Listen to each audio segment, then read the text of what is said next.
پانچویں چیز، اللہ تعالیٰ نے مسلمانوں کے لیے نجات کے لیے بتایا کہ ایمان کے بعد ان کو شرک سے بچنا ضروری ہے. تو معلوم ہوا ایمان کے بعد شرک آ سکتا ہے. کیسے؟ قرآن میں اللہ تعالیٰ فرماتا ہے الذین آمنوا ولم یلبسوا ایمانہم بظلم اولئک لہم الامن وہم مہتدون. کچھ لوگوں کی آنکھوں کا سائز چھوٹا ہو رہا ہے اور منہ کا سائز بڑا ہو رہا ہے. یہ ٹاپک بھی تھوڑا ایسا ہے کہ اتنی دلیلوں کو غور سے سننا اور یاد رکھنا بہت مشکل چیز ہوتی ہے، لیکن یہ جو باتیں ہیں یہ ہمارے منہج کے لیے بہت ضروری ہے، اور باطل کے رد کے لیے آپ کے پاس دلائل ہونا چاہیے، بہت ضروری ہے. ورنہ ہمارے پاس اگر رد نہ ہو، دلیل نہ ہو، امت کی امت بے فکر ہو جائے گی. کتنے مسلمان بے فکر گھوم رہے ہیں، ارے شرک نہیں ہے، ختم، بابا کے بعد جاؤ، سر ٹکاؤ، کیا بھی کرو، شرک نہیں ہے. امت میں شرک آنے والا نہیں ہے.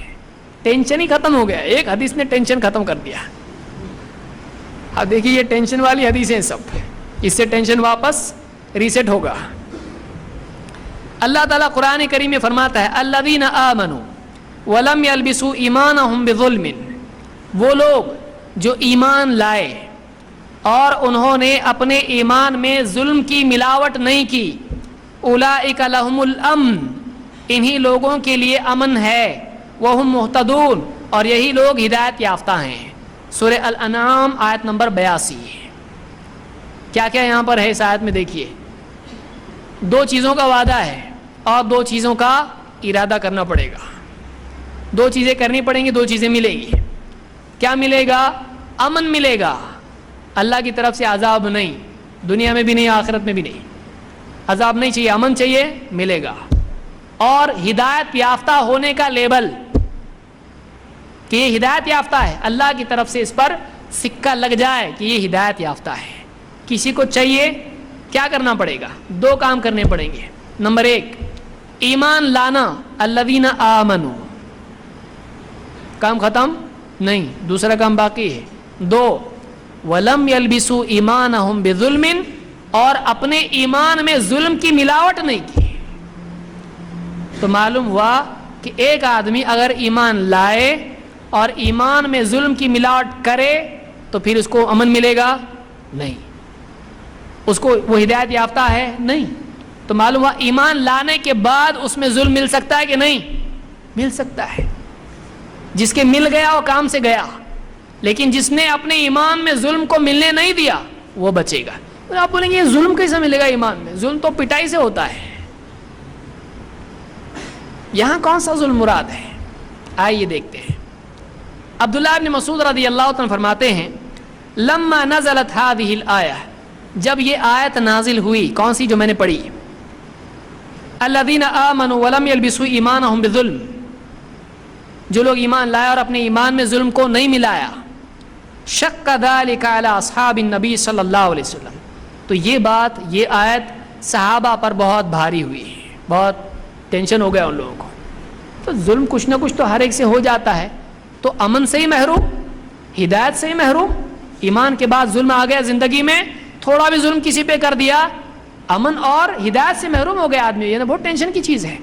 شق ذلک علی اصحاب النبی صلی اللہ علیہ وسلم وقالوا اینا لم یظلم نفسہ، انہوں نے کہا ہم میں سے کون ہے جس سے ظلم نہیں ہوتا ہے، کون ہے جو اپنے آپ پر ظلم نہیں کرتا ہے، کس سے غلطی نہیں ہوتی ہے، کس سے حق تلفی نہیں ہوتی ہے. ہر ایک سے کچھ نہ کچھ کم زیادہ ہو جاتا ہے. فقال رسول اللہ صلی اللہ علیہ وسلم، اس پر اللہ کے رسول صلی اللہ علیہ وسلم نے کہا لیس کما تظنون، بات ویسی نہیں جیسا تم سمجھ رہے ہو. اس سے معلوم ہوا قرآن کو سمجھنے کے لیے نبی کی طرف جانا ضروری ہے. اپنی عقل چلا کے کچھ بھی مطلب نکالے گا، گڑبڑ کرے گا. کل آ رہا ہے وہ عقل والا، بولے عقل بس ہو گئی نا، آپ نے عقل اللہ نے دیا نا، بس ہو گیا آپ نے.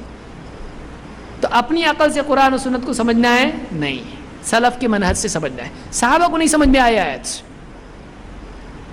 آپ نے فرمایا لیس کما تظنون، جیسا تم سمجھے ویسا نہیں ہے. کیسا ہے؟ انما ہوا کما قال لقمان لابنہ، یہ ویسا ہے جیسا لقمان نے اپنے بیٹے سے کہا تھا۔ یہاں ظلم کہا جا رہا ہے، ایمان میں ظلم کو ملنے نہیں دیا تو بچیں گے۔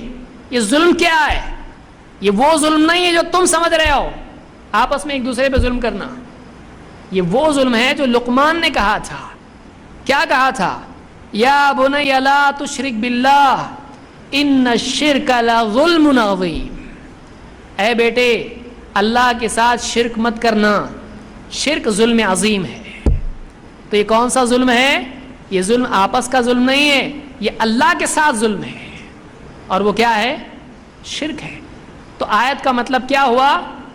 وہ لوگ جو ایمان لائے اور اپنے ایمان میں ظلم کو یعنی شرک کو ملنے نہیں دیا، ان کے لیے کیا ہے؟ امن ہے، اور یہ ہدایت یافتہ ہے۔ تو ایمان لانے کے بعد ایمان میں شرک مل سکتا ہے، جن کے ایمان میں شرک مل گیا وہ نہیں بچیں گے، لیکن جنہوں نے اپنے ایمان کو شرک کے ملنے سے بچائے رکھا یہ جہنم سے بھی بچیں گے، اللہ کا امن ان کو ملے گا۔ سمجھ میں آ رہا ہے؟ تو قرآن کی آیت تو یہ بتا رہی ہے کہ شرک کا دروازہ کھلا ہوا ہے، ایمان لا کے بھی ایک انسان شرک میں پڑ سکتا ہے۔ اسی لیے آپ نے کہا کہ یہ ویسا نہیں جیسا تم سمجھ رہے ہو، شرک ہے۔ اس سے مراد کیا ہے؟ شرک ہے۔ اس کو امام البخاری مسلم دونوں نے روایت کیا ہے۔